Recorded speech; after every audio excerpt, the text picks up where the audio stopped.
Déjà convoité par toute l'Europe, David Alaba devrait bel et bien plier bagage au terme de cette dernière saison au Bayern. Et oui, ça vient de tomber, les Bavarois viendraient de retirer leur offre de prolongation suite aux attentes jugées bien trop gourmandes du clan Alaba, représenté par l'influent Pini Zahavi. Vous le savez, il ne reste plus qu'un an de contrat au défenseur, son club a littéralement tout fait pour le retenir et ne pas céder aux offres adverses, mais rien n'y fait, les champions d'Europe devront certainement se résoudre à brader leurs joueurs en janvier, voire pire, le perdre librement en juillet. Précédemment pisté par le Barça, le Real, l'Inter ou encore Paris, nul doute que la situation exceptionnelle de l'Autrichien fera de nouveau des envieux, car si les 50-60 millions nécessaires cet été pouvaient refroidir ses prétendants, la donne a aujourd'hui radicalement changé. David Alaba est un joueur de top niveau, très expérimenté sans être cramé, il a seulement 28 ans et quand je dis seulement, c'est parce que j'ai l'impression de toujours l'avoir vu jouer. Bref, vous le connaissez, ultra polyvalent, relance super propre, le genre de joueur que tout club rêve de signer, surtout au rabais. Cependant, il est important de relativiser, car même libéré de ses chaînes munichoises,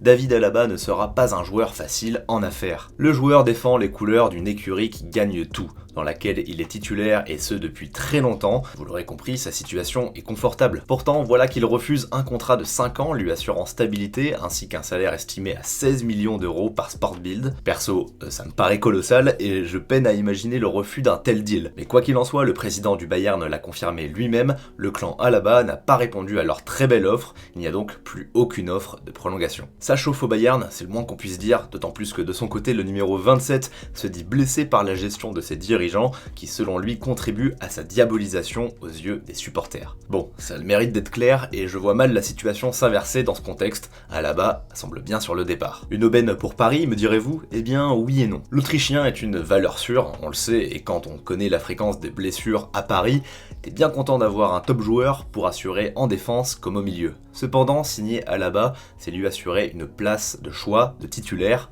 d'entrée. Or, Alaba est gaucher et Kimpembe est bien installé en centrale gauche, il vient d'être prolongé et souffle déjà avec Diallo, ajouter Alaba à l'équation, ce n'est pas censé. À gauche, sa venue dès janvier viendrait compenser la blessure et la reprise progressive de Bernat, mais condamnerait ce dernier à voir ressurgir ses fantômes du passé qui l'entraînera vers un départ l'été prochain. Alors pourquoi pas, mais rappelons que l'Espagnol est pour l'instant lui aussi libre de tout contrat d'ici 8 mois. Ce n'est donc pas les 3,5 millions économisés sur son salaire qui suffiront à assurer celui d'Alaba. Car même si celui-ci débarque gratuit à la fin de la saison, il faut penser à la prime à la signature, ainsi qu'à un salaire similaire à ceux de Marquinhos et Verratti. Leonardo s'est de son côté débarrassé des salaires titanesques de Silva et Cavani, pas sûr que ça soit pour mettre le paquet un an plus tard. À cela, j'ajouterai que les transferts définitifs de Florenzi et Danilo Pereira nécessiteront un nouvel investissement de 25 millions, sans compter l'éventuelle signature de Moiskin. Bref, tout ça pour dire que l'opération Alaba sera des plus périlleuses, elle n'est pas impossible, mais elle est clairement pas évidente. On espère que Leonardo restera attentif à sa situation qui appelle à un départ. Néanmoins, sa possible venue à Paris sera conditionnée par de nombreux facteurs, c'est sûr. Et on pensera naturellement au départ de Draxler et Ressé qui libéreront à eux deux plus de 10 millions de salaires. De plus, il est pour le moment très difficile d'anticiper la future situation du PSG, qui sera certainement liée à l'évolution de la crise sanitaire. Si la crise persiste, et c'est malheureusement bien parti, Paris en accusera le coup, ne fera pas de folie et restera également attentif en ce qui concerne le dossier Mbappé. Sa prolongation est l'actuelle priorité du club, mais il est certain qu'un hypothétique départ chamboulerait tous les plans du PSG pour le meilleur comme pour le pire. Bon, on n'en est pas là, mais vous l'aurez compris,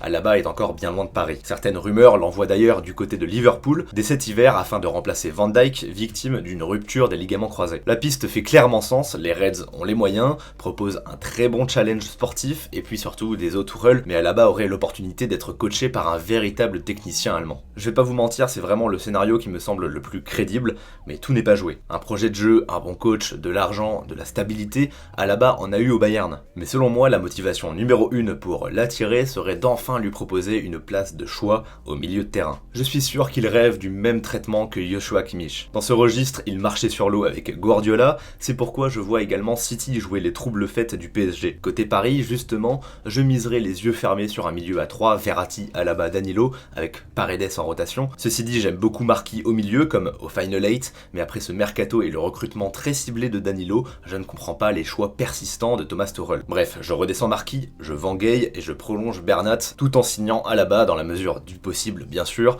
en le responsabilisant comme il le désire tant. Perso, je rêve de Camavinga jour et nuit, bien plus que d'Alaba, mais il sera paradoxalement économiquement plus réaliste de profiter de la situation de l'Autrichien. Alors Leonardo verra-t-il mon plan du même œil? Et vous? Go me laisser votre avis dans les commentaires, et n'oubliez pas non plus de me suivre sur Insta, vous pourrez m'y retrouver pour discuter tranquillement, et surtout pour découvrir toutes les dernières news autour du PSG. Le lien est dans la description. Sur ce, prenez soin de vous, et ciao tout le monde.